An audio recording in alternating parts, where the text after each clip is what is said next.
Praise the Lord. मैं शिवशंकर तिवारी एक important topic आज आपके साथ डिस्कस करना चाहता हूँ। ये जेम्स की किताब उसके दूसरे अध्याय और उसकी 26वीं आयत से लिया गया है। और यहाँ पर इस प्रकार से लिखा है कि यदि विश्वास बिना कर्मों के है तो वो मरा हुआ है। Yes, faith is dead without action. आज प्रभु यीशु मसीह पर हम सब विश्वास करते हैं, लेकिन आज हमें इस बात को जानने की ज़रूरत है कि क्या हमारा विश्वास कर्मों के साथ सजा हुआ है या नहीं है। अगर हमारा विश्वास सिर्फ विश्वास है, उसके साथ कर्म नहीं है, तो ऐसा विश्वास मरा हुआ विश्वास है। उसमें दम नहीं है, उसमें जीवन नहीं है, उसमें प्राण नहीं है। ठीक है, ये मैं नहीं कह रहा हूँ, ये परमेश्वर का वचन कह रहा है। कई बार हो सकता है कि आप प्रभु यीशु मसीह से सालों से प्रार्थना कर रहे हैं, सिर्फ प्रार्थना कर रहे हैं, सिर्फ विश्वास कर रहे हैं कि प्रभु मुझे ये मिल जाए, ये अच्छा हो जाए, वैसा हो जाए, लेकिन वो चीज़ आपको मिल नहीं रही है। इसका कारण क्या है पता है आपको? क्योंकि उसके साथ जो ज़रूरी कर्म है, जो मेहनत है, वो आप नहीं कर रहे हैं। एक बार एक भाई कई वर्ष से प्रार्थना कराने के लिए आते जा रहे हैं, 2 साल हो गए, उनको जॉब नहीं मिल रही। और परमेश्वर के दास भी परेशान हो जाते हैं कि आखिर इससे जॉब क्यों नहीं मिल रही है। और वो उससे पूछ बैठते हैं कि आपने आज तक कितनी जगह अप्लाई किया, कितनी जगह आपने रिज्यूम्स भेजे हैं। तो वो भाई चुप हो जाते हैं और कहते हैं कि नहीं पास्टर, मैंने तो कहीं भी अप्लाई नहीं किया, मैंने तो कहीं भी रिज्यूम नहीं भेजा, मैं तो सिर्फ प्रार्थना करता रहता हूँ।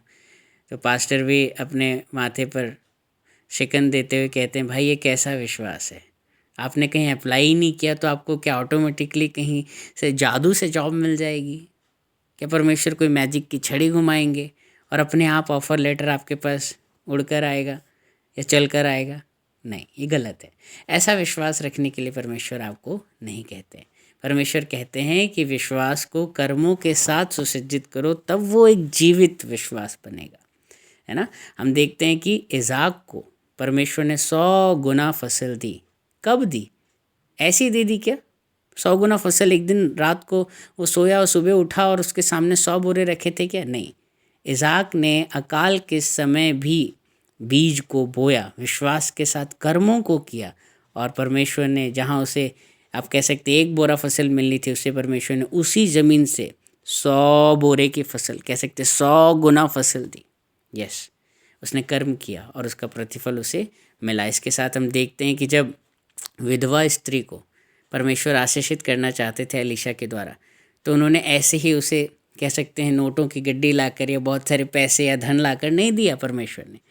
उसने एलीशा को भेजा और एलीशा ने क्या कहा? बर्तनों को लेकर। उसके बर्तन ख़त्म हुए तो उसने बोला पड़ोस से बर्तन को लेकर। कर्म करवाया उससे और वो तेल बढ़ता चला गया। और उसके बाद में फिर फाइनल आप कह सकते हैं उसे कहा कि जा इस तेल को बेच और इससे जो धन मिलेगा उससे अपना कर्ज उतार और अपना जीवन यापन कर। जब प्रभु यीशु मसीह को कर देने की बात करी गई, प्रभु ने हवा में मुट्ठी को ऐसे नहीं हिलाया और सोने की शर्फी ला के नहीं दी। उसने चेलों को बोला, जाओ बंसी डालो, कांटा डालो, और जो मछली तुम्हें मिलेगी उसके मुंह में सोने का जो सिक्का होगा उसे निकाल कर लाओ, कर्म करो और उसे बेच कर जिसका जो कर देना है उसे दे दो। प्रभु यीशु मसीह को जब 5,000 लोगों को खिलाना था, तब प्रभु पत्थरों को भी रोटी बनाने की सामर्थ्य रखते हैं, लेकिन उन्होंने ऐसा नहीं किया। उन्होंने देखा कि चेले क्या करते हैं, चेले कौन सा कर्म करते हैं, उनका क्या इन्वॉल्वमेंट है, उनकी क्या हिस्सेदारी है इस चमत्कार में। तब एक चेला बोलता है, प्रभु यहाँ एक लड़का है जिसके पास 5 रोटी और 2 मछलियाँ हैं। तब प्रभु उसे अपने हाथ में लेते हैं और एक बड़ा चमत्कार होता है जिसे हर एक विश्वासी आज बड़े ही, कह सकते हैं कि आनंद के साथ सुनता है। और हर जगह इस चमत्कार की चर्चा पूरे विश्व में होती है कि प्रभु ने 5,000 लोगों को खिलाया 5 रोटी और 2 मछली से। परमेश्वर आपका भी इन्वॉल्वमेंट, आपकी भी हिस्सेदारी देखना चाहते हैं। परमेश्वर सिर्फ आपको एक बैगर की तरह हाथ फैलाकर मांगता हुआ नहीं, लेकिन उन हाथों से कर्म करता हुआ भी देखना चाहते हैं। तब परमेश्वर आपको आशीषित करेंगे।